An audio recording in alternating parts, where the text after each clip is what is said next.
Olá pessoal, eu tô aqui nas Matas de Umari, pertinho de casa de novo, ó. Da casa dos meus pais, que fica bem aqui assim, ó. Lá onde tem aquelas florzinhas vermelhas. Não sei se dá pra ver daqui, mas que pra cá dá pra ver melhor de ver, ó. Casa dos meus pais. E eu aproveitei que nesse canto aqui tinha um enxurro. Um enxurro, como eu já botei em alguns vídeos, acho que não sei se já postei, mas eu gravei um vídeo sobre ele. É uma abelha nativa da nossa região, que ela faz a colmeia dela assim, ó, grandona. E apesar de ser grandona, ela é leve. Tanto que qualquer pauzinho com o pau segura ela, ó, o pau fino desse segurando um bicho desse tamanho. E eu aproveitei que esse enxurro tinha sido abandonado, pois como as pessoas devem saber, abelhas são migratórias. Ela passa uma temporada em um canto, aí depois de acaba os recursos necessários para ela sobreviver naquele local, ela migra para outras regiões onde tenha.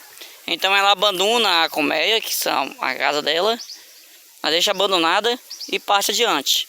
Então aproveitei que esse aqui foi abandonado há menos de um mês, até um mês atrás tinha abelha nele, para poder explorar, para olhar como é que tá. Ele não estava destruído desse jeito, que foi eu explorando, ó. Eu fui abrindo ele para ver como era as camadas por dentro, para poder ver a estrutura. E eu observo que entre uma camada e outra existe um espaço, ó, um espaço entre uma camada e outra, que é exatamente onde ela se movimenta dentro da colmeia. E como é uma colmeia de abelha, acredito que a entrada principal seja embaixo e por baixo elas se distribuem, porque a maioria das abelhas a entrada principal é embaixo. E o interessante é por causa que existe abelhas que ela faz camada nos dois lados, ó. Essa aqui não, o enxurro aqui no caso, ó, ela tem os favozinhos só de um lado. Deixa eu pegar aqui a estrutura, ó. Um lado favo, o outro lado liso. Os favozinhos, no caso, ó, já é chamado de alvéolos. Alvéolo de um lado, o outro lado a estrutura vazia. E como eu não conheço bem da estrutura, eu não sei dizer em qual canto ficaria a abelha rainha, mas deve ser algum canto mais central, por causa que o objetivo delas é proteger a abelha rainha. Então eu acredito que o local que a abelha rainha ficava seja bem no centro. Não posso afirmar isso com certeza. E mas o que eu queria destacar é sobre a estrutura desses alvéolos, ó. Vocês observem que os alvéolos, eles todos têm formato hexagonal, ó. São 6 lados. E uma coisa interessante do alvéolo é que não dá para ver aqui na câmera, mas muita gente acredita que ele seja plano no fundo, mas não é. Os alvéolos de abelhas, normalmente, ele é composto por essa estrutura hexagonal. E no fundo, segundo alguns cientistas dizem, ele é formado por losangos. São 3 losangos. 3 losangos se encaixam, formando uma estrutura tipo um bico, que permite, não nesse caso, nas abelhas que fazem estrutura de um lado e do outro, se encaixarem um alvéolo no outro, a parte da frente e a parte de trás, sem sobrar espaço entre eles, para ficar mais fácil. E esses bichinhos são usados para quê, ó? Eles são usados tanto para manter as larvas, até as larvas virar novas abelhas, como também para preencher com mel. É para poder alimentar eles mesmos. E porque o pessoal acha que, muita gente fica se perguntando por que a abelha produz mel. Na verdade, a abelha não se alimenta dos pólen das flores, nem do néctar das flores, ela se alimenta do mel. Então elas são o quê? Elas são um tipo de químicas natural. Elas removem os pólen, remexem o néctar e juntam com água.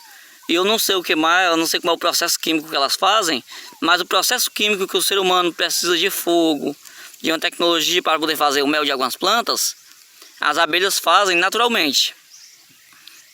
Faz de uma perfeição que o ser humano não conseguiu reproduzir o mel de abelha. Ele consegue fazer outros mel, com plantas, com várias coisas. Mas o mel do jeito que a abelha faz, acho que o ser humano nunca chegou a reproduzir não. O mais curioso é que a abelha, ela entrou para a história da matemática. Porque no passado, houve um tempo aí, longe do Brasil, lá para aquelas bandas da Europa, em que desafiaram um matemático a calcular a forma em que se colocaria os losangos no fundo de cada alvéolo desse para ter a maior capacidade possível, ou seja, para formar uma estrutura que coubesse o máximo possível com o mínimo de material gasto. E os cientistas calcularam esses ângulos e chegaram a um resultado. Quando foram medir o das abelhas, chegaram a outro. Os matemáticos chegaram a um resultado com algumas casas decimais nesse ângulo, e o das abelhas, quando foram medir, encontraram um padrão um pouquinho diferente. A diferença de 2 ou 3 casas decimais pequena, mas na matemática é muita coisa. E se convenceram que as abelhas estavam erradas, que as abelhas não estavam usando o máximo de economia possível. Porém, nas revisão dos cálculos, bem depois, descobriram que a estrutura que a abelha faz é a mais econômica, e não a que os matemáticos calcularam. Então as abelhas chegaram a vencer os matemáticos nesse cálculo. Ou seja, na sua inteligência natural, que o pessoal chama de instinto, eu prefiro dizer que é uma inteligência natural dos animais, as abelhas conseguem fazer estruturas mínimas. O que é uma estrutura mínima? É uma estrutura que gasta o mínimo de material possível, para caber o máximo possível, o máximo de mel possível nelas. A natureza toda, quase toda, trabalha com essa economia, tanto de energia, de material. Eles buscam sempre alcançar o máximo gastando o mínimo. Era essa a mensagem que as abelhas têm, que eu queria pegar das abelhas, ó. Porque o hexágono, de todos os prismas que existem, o hexágono, se você for construir ele vai ser o que vai gastar menos material e ter maior capacidade. Ó, o prisma hexagonal. Do mesmo jeito as abelhas fazem isso, ó. Além dela conseguir preencher todo o espaço, porque os 3 hexágonos se encaixam, ó, formando um ângulo 360 bem aqui no meio. Aqui assim, ó. Onde vocês for ver, deixa eu ver se pega um pauzinho aqui para indicar. Aqui. Se vocês for observarem deixa eu ver onde eu acho os alvéolos aqui, ó. Um encontro de alvéolos desses. Nesses cantinhos assim, ó. Onde se encontra 3 alvéolos. Aqui, acho que aqui é melhor de ver. Onde se encontra 3 alvéolos desse aqui, ó.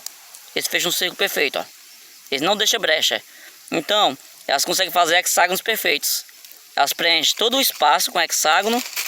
E como é o prisma hexagonal, ó, que ele vai afundando, ó, formando a estrutura, elas conseguem gastar o mínimo de material possível para conseguir uma maior capacidade. E a estrutura do fundo dele, que não é plana, é para aumentar ainda mais essa capacidade. É como se fosse uma cisterna para colocar mel e para colocar lava. A lava dela para sobreviver. É uma coisa que a natureza faz muito, os animais trabalham muito com essa ideia de economizar. Quanto ao material que é feito essa estrutura, eu não sei. Eu sei que algumas abelhas usam de material vegetal. Elas remexem, pegam matéria-prima da natureza mesmo, vegetal, e constrói. A celulose, eu não sei o que é. Uma dessas é arapuã. Já do enxu, eu não sei qual é o material que ela usa para fazer essa estrutura. Mas como ela é bem leve, eu também acredito que seja material vegetal. Bem, era isso, pessoal, que eu queria registrar hoje. Um pouquinho que eu sei sobre abelhas e um pouquinho de geometria aplicada usada pelas abelhas. Pois não é só o ser humano que trabalha com as ciências, com a geometria, principalmente a geometria. A natureza faz muito desse trabalho, ó. Olha aqui, ó, como é bonita a estrutura.